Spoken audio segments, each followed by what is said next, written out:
In GTA 5, there are more weaponized vehicles than you can count. We have everything from jets to flying cars and motorcycles. Almost anything that you can imagine has been added to GTA 5 throughout the last decade. But did you know that there are many of these weaponized vehicles that have some unknown and secret mechanics? Mechanics that are so broken that it completely redefines the vehicle and unlocks whole new ways to play them. In this video, we will be going over 8 secret ways to PvP with vehicles, which should easily make your PvP experience a lot better. Now, for the first vehicle in this video, we will be talking about the jetpack, also known as the Mammoth Thruster. It's a very agile flying vehicle that is hard to hit and easy to control. You can even customize and upgrade it. Besides changing its color and livery, you can equip the JADO modification, which lets you take off from the ground a lot quicker than normal, and even put on a set of missile launchers. The missiles have mediocre tracking, and the thruster can carry 30 missiles at a time before running out. It does however not have any explosion resistance, so it only takes one missile to blow you up. That is of course, if they can even hit you. You see, the thruster has a secret and very overpowered perk that no other vehicle in the entire game has, which makes it almost impossible to shoot down when flying. It has an invisible barrier in the back. This barrier makes it impossible for winged missiles to hit you if you're flying away from them. They will always hit the barrier and you will be just out of range to blow up. Therefore, no matter how many oppressors you fight at the same time, they will never be able to hit you. You can then simply just wait for them to run out of missiles before turning the table and start shooting them down. You can also easily preempt players that are on foot by hovering right above their heads and shooting straight down from a safe height. Therefore, the only way to beat the thruster is by shooting down the player with either a sniper, a railgun, or to get a chip with explosive cannons. For the next vehicle, I want to talk about the Ruiner 2000. You may have heard about the Ruiner 2000 before and how terrible it is.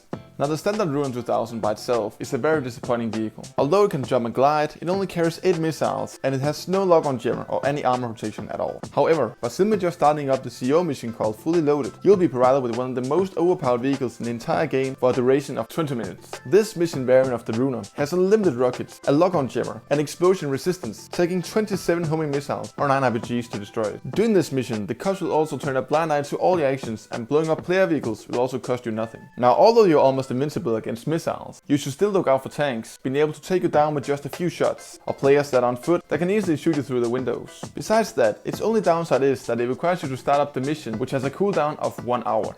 For the third vehicle, I want to talk about the Half-Track. The Half-Track is one of the tankiest vehicles in GTA, being capable of withstanding 27 homing missiles, or 8 RPGs. This means that oppressors won't be able to blow you up without recharging, making it very easy to survive or even fight back. It's also bugged, making its front windows bulletproof, meaning that people are only able to shoot you through its small side windows. Therefore, you should not equip its armor plating upgrades when customizing it, since this will make you unable to throw out sticky bombs. Now, with all these perks, it of course also has unlimited mines that can be spam dropped by pressing the horn. And it also has a huge gun in the back that a friend can use to shoot down anything that they see. It therefore makes the Half-Track an incredible vehicle, both if you play alone, but also if you play with friends. Its only downside is its top speed, but if anyone tries to come near you, they will most likely just get killed. Next up we have the Kukert D5.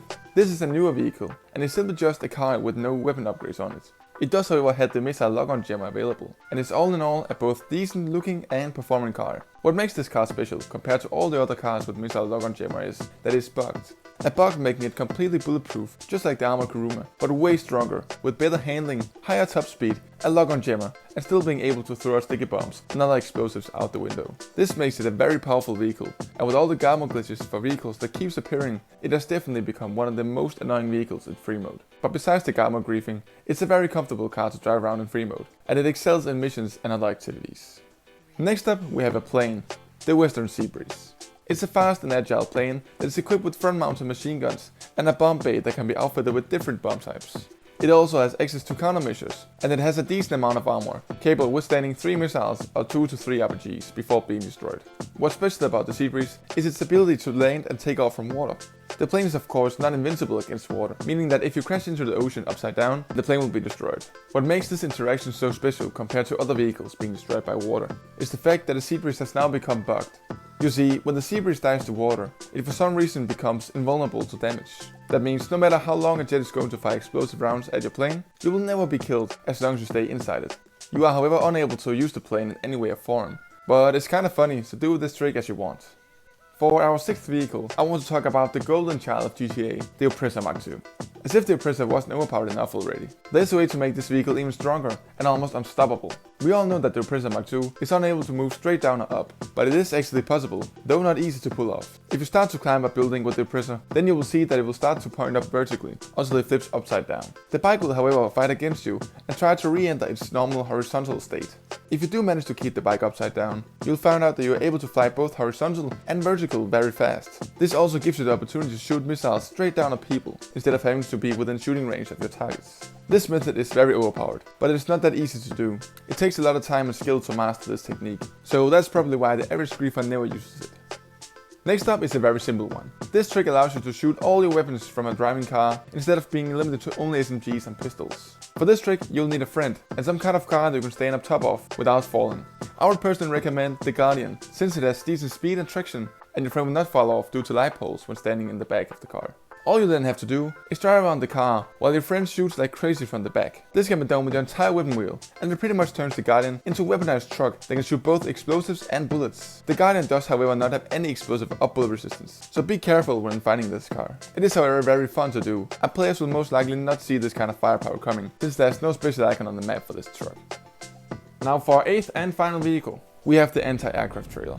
The anti-aircraft trailer was added to GTA Online as part of the gun running update in 2017 and is most commonly known as being useless since it requires 2 players to operate it and because it has absolutely no armor protection. Its weapon upgrades also have to be unlocked through the bunker research, which as we all know is just a ridiculous grind that is all based on luck and is one of the most time consuming and least consistent ways to progress in the game. It is also stored in the bunker and you have to use the interaction menu to request it. It also needs a vehicle to drive it around, but it does come with a stock truck being the Vapid Saddler, which you can always switch out with a friend's car that has the ability to carry a trailer.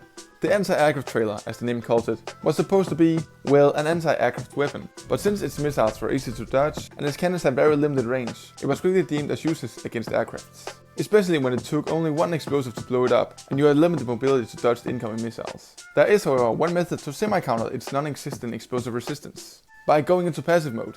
This of course means that you can use weapons, and it makes the trailer weapons useless. It does however become indestructible by other players if only the driver of the car which the trailer is attached to goes into passive mode, while the trailer operator is not. This makes the trailer way stronger, since the trailer can no longer be exploded. The guy who operates the trailer is of course still vulnerable, and he can still be locked onto by missiles. If you hear a missile locking onto the trailer guy can always just jump off the trailer and thereby dodge the explosive. And even if the missile hits, the trailer still remains, and the driver can quickly pick up his body to continue spreading havoc. Not to mention that the trailer has access to the single strongest weapon in the entire game, being the flak cannon, that can one-shot tanks and two-shot the MOC cap, which can normally take 68 homing missiles. This therefore makes the anti-aircraft trailer one of the most deadly and destructive ground vehicles in the entire game, which all types of armored vehicles should fear. Well, as long as the trailer guy has proper aim. I hope you enjoyed the video. If I missed any unknown vehicle features, bugs or glitches, then let me know in the comments. If this video taught you anything new, then make sure to like and subscribe. It would help out the channel a lot, and I would greatly appreciate it. But for now, this is all I have for you. Bye.